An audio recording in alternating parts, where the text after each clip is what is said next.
বিশ্বের বিভিন্ন দেশে এমনকি যুক্তরাষ্ট্রে দেখা যাচ্ছে, সেটা ভারতে হয়, পাকিস্তানেও হয়, দেখা যায় যে অন্য দেশের গোয়েন্দা সংস্থা তৎপরতা চালানোর সময় অনেক সময় ধরা পড়ে অন্য দেশের গোয়েন্দা, তাদের জেল হয়। যুক্তরাষ্ট্রে আমি ব্যক্তিগতভাবে জানি ইসরায়েলের গোয়েন্দা কাজ করতে গিয়ে ধরা পড়েছে, 20 বছরের বেশি জেল হয়েছে, জেল শেষে আবার তাকে ইসরায়েলে পাঠানো হয়েছে।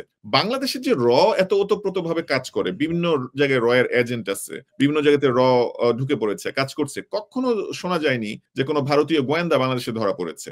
সেটি কেন? আমাদের দেশে ধরা পড়ে না কেন কেউ? এবং ধরা পড়লে কি কোনো শাস্তির ব্যবস্থা আছে, কোনো আইন আছে?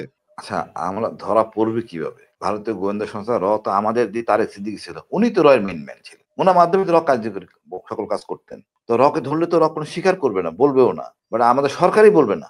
বিএনপি সরকারের সময় একই অবস্থা, খুব বেশি যে একটা মানে দৃশ্যমান হবে বা মিডিয়ার সামনে নিয়ে আসা হবে ভারতের র ধরা পড়ে, ভারতীয় গোয়েন্দা সংস্থা ধরা পড়ছে, এটা সম্পর্ক ভালোর জন্য অনেক সময় আমরা আমাদের রাজনৈতিক দলরা প্রকাশ করেন না।